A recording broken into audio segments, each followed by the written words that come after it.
সেইদিনাখন গৰুবোৰ আনিব যাওঁতে হৰেণৰ পলমেই হৈছিল।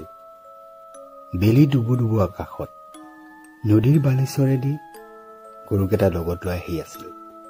সেইদিনাখন সি অকলেই আহি আছিল। আহি থাকোঁতেই তেনেতেই বালিচৰত সি কিবা এটা দেখিছিল, যাৰ বাবে সি চিঞৰি চিঞৰি পলাব লগা হৈছিল। আজিৰ পৰা বহু বছৰ আগৰ কাহিনী। গৰমৰ দিন আছিল। সেই দহভেটি গাঁৱৰ মাজেৰে বৈ গৈছিল এখন নদী।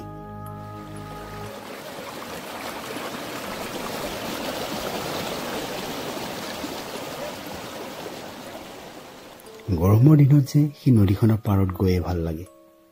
নদীৰ কাষতে থকা সেই পথাৰখনতে যে সকলোৱে গৰুবোৰ চৰায়। আৰু সেই গাঁৱৰে এজন বাসিন্দা হৈছে হৰেণ। ঘৰত তাৰ মাক আৰু সি। পুৱাই গৰুবোৰ পথাৰত দি হৰেণ ওলাই গ'ল গাখীৰ বেচিবলৈ। গাখীৰ বেচি কোনোমতে ঘৰখন চলাই আছে। সেইদিনাখন শাওণ মাহৰ 10 তাৰিখ আছিল। নিজৰ সকলো কাম কাজ কৰি দুপৰীয়া হোৱাৰ আগে আগে ঘৰ পালেহি। দুপৰীয়া ভাত সাজ খাই উঠি ঘৰৰ কিছুমান কাম কৰিলে। সময় ঠিক 4 বাজিছিল। গৰুবোৰ আনিব যাব হৈছিল। সেই কামবোৰ সামৰি সি চাইকেলখন হাতত লৈ যাবলৈ ওলাল। তেনেতে সি মন কৰিলে যে চাইকেলখনৰ পাম নাইকিয়া হৈ আছে। সেইবাবে চাইকেলখন থৈ খৰধৰ কৰি হৰেণ ঘৰৰ পৰা ওলাল।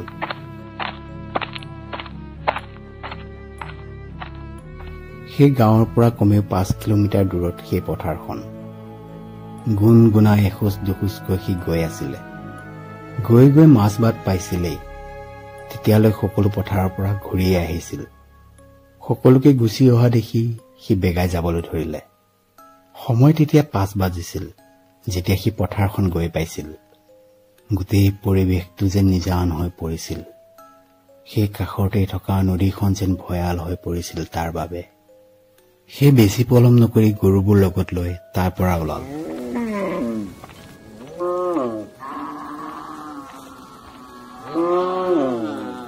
ইফালে সিফালে মন কৰাত দেখিলে যে গোটেই পৰিৱেশটো খালী। আহি থকা সেই ৰাস্তাত যে সি অকলশৰীয়া হৈ পৰিছিল। অলপ ভয় খাবলৈ ধৰিছিল যদিও সাহস কৰি এখোজ দুখোজ কৰি আহি থাকিল।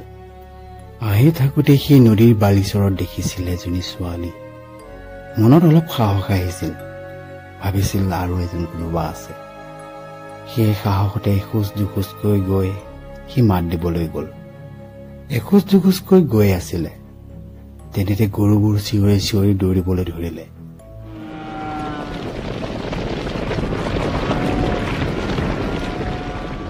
কি হ'ল হৰেণে একো ধৰিবই নোৱাৰিলে। সিফালে ঘূৰি চোৱাত দেখিলে সেই ছোৱালীজনী নাই। ভয় লাগিছিল হৰেণৰ। বেছি ভাবি নাথাকি হৰেণো দৌৰিবলৈ ধৰিলে। দৌৰি দৌৰি গৈ থাকোঁতে হৰেণ উজটি খাই পৰি থাকিল। পৰাৰ পৰা উঠি ইফালে সিফালে চাই মানে গৰুখিনি বহু দূৰ পালেগৈ। তেনেতে পুনৰ সেই দূৰৰ বালিচৰত দেখিলে সেই ছোৱালীজনী। ভয়ে ভয়ে দূৰৰ পৰাই মাত লগালে। তাৰ সেই মাত শুনি সেই ছোৱালীজনীয়ে তালৈ ঘূৰি চালে। হৰেণে সেই ছোৱালীজনীৰ যি ৰূপ দেখিলে, সেই ৰূপ দেখি তাৰ কলিজা কঁপি গ'ল। নিজৰ প্ৰাণ হাতত লৈ চিঞৰি চিঞৰি দৌৰিবলৈ ধৰিলে। পিছলৈ ঘূৰি নাচাই হৰেণ দৌৰি গৈ থাকিল। ইফালে মাকৰ চিন্তা। বেলি ডুবাৰ পিছতো হৰেণ ঘৰ আহি পোৱাহি নাই। অলপ পিছতেই গৰুবোৰ চিঞৰি চিঞৰি ঘৰ ওলালহি।